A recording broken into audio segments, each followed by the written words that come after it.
There's this hidden principle, almost like a secret code, that connects the absolute cutting-edge tech of the future with the most powerful magic of the ancient world. And get this, it's not about chemistry, it's about structure. And it has been hiding in plain sight this whole time. I mean, really think about that. What if your clothes could stop a bullet? Or make you completely invisible to an AI surveillance system? It sounds like something straight out of a movie, right? But this isn't a sci-fi plot. This very question is driving millions of dollars in real-world research. How do we literally weave power into the fabric of our clothes? Well, the answers are leading us down a pretty unexpected path. So what on earth could possibly connect something like metamaterials, which can literally bend light, with the ferula, a simple hollow plant stock from ancient legends? Or super strong, bullet-resistant textiles with mythical rods of power? Believe it or not, there is a single, elegant answer that ties it all together. And to find it, we first have to dive into the absolute cutting edge of science. All right, so our investigation starts with a really tangible goal. How do you create physical protection that's not only super strong, but also light, flexible, and something you can actually wear?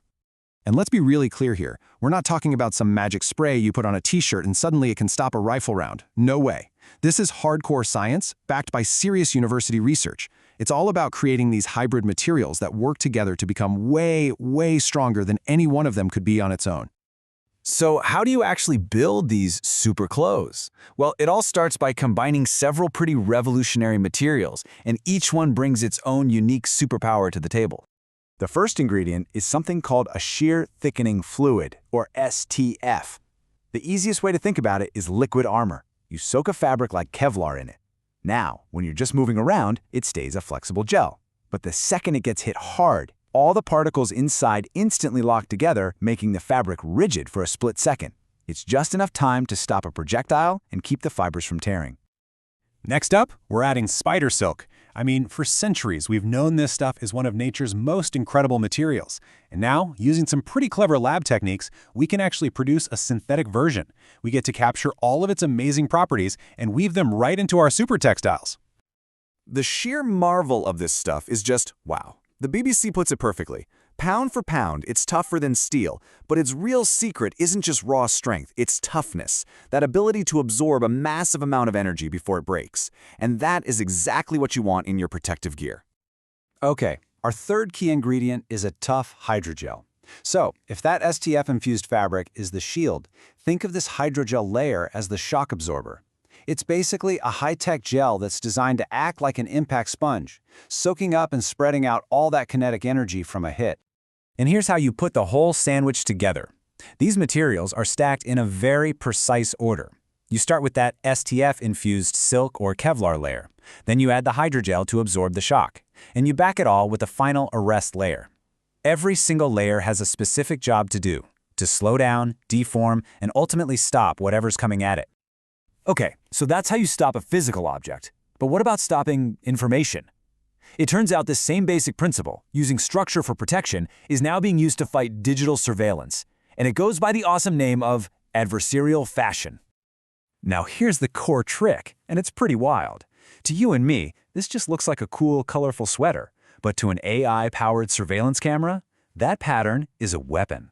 It's been specifically engineered to attack the weak spots in the AI's programming, feeding it a stream of disruptive data that makes it fail at the one thing it's supposed to do: identify you. And the goal isn't just to be invisible, it's actually to create chaos for the system. These patterns are designed to force the AI to mislabel you as something completely ridiculous: a giraffe, a zebra, you name it. It's all about actively confusing the system so it can't trust its own eyes. But of course, this is a constant cat-and-mouse game. These designs often only work on specific AI systems, and as soon as a pattern gets popular, the AI can just be retrained to see right through it. That's why a lot of experts argue that while this is a clever tactic, the real, long-term solution for our privacy is probably going to come from policy, not from patterns. So from super textiles to AI-fooling fashion, we've seen how engineered structures can create totally new kinds of power. But now, let's take that idea to its absolute, mind-bending conclusion. What if you could manipulate the very fabric of reality itself? This brings us to metamaterials. And here's the one thing you need to remember. A metamaterial's power doesn't come from what it's made of. It could be plastic, it could be copper, doesn't matter. The power comes from how it's built. Its incredible properties come from its meticulously engineered internal structure, a pattern of tiny meta-atoms, way smaller than the wavelength of whatever energy it's trying to control. By controlling this internal structure, you can do things that are flat out impossible with normal materials. The classic example, of course, is an invisibility cloak. You can design a structure that literally guides light waves around an object and then puts them back together perfectly on the other side, just like water flowing around a stone. The object doesn't cast a shadow, it doesn't reflect any light. For all intents and purposes, it's invisible. This idea is so profound that physicists actually describe it as learning to knit space itself. By arranging these little meta-atoms in just the right pattern, we can literally tell light, sound, or other waves where they have to go. We're imposing our own structure on reality. And that brings us full circle, right back to where we started. This modern obsession with engineered structure, from bulletproof vests to invisibility cloaks, it all feels so revolutionary. But what if it's not new at all? What if we're just rediscovering an ancient code? And this is it. This is the key that unlocks the whole mystery. The core idea that structure dictates power, that's ancient wisdom. From our advanced textiles to metamaterials, we are, in a very real way, just catching up to an understanding that our ancestors already had. So, meet the ferula. This hollow, jointed plant stalk was the original rod of power. To the ancient world, its unique structure, its internal geometry, was a sign that it was a natural channel for energy. Whether that was the fire Prometheus carried down from the heavens or the medicine a shaman used, it was essentially a biological metamaterial. Now, according to this theory, a single ancestral plant, this primal ferula, it mutated as it spread across the ancient world. In the cold north, its power was in the root, and it became a stimulant for war and focus. In the hot south, it produced a resin, and it became a relaxant for peace and love. And in the east, its power was in the stalk itself, and it became a visionary tool for rituals. The climate literally shaped the plant's chemistry, creating this perfectly balanced toolkit for the human nervous system.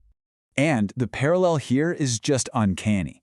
The Solomonary wizards of ancient Dacia were said to use golden wands, which were likely made from ferula to control the weather. They were manipulating natural forces using an object whose power came from its structure, which is exactly what a metamaterial engineer does today when they use a tiny, structured object to control electromagnetic waves.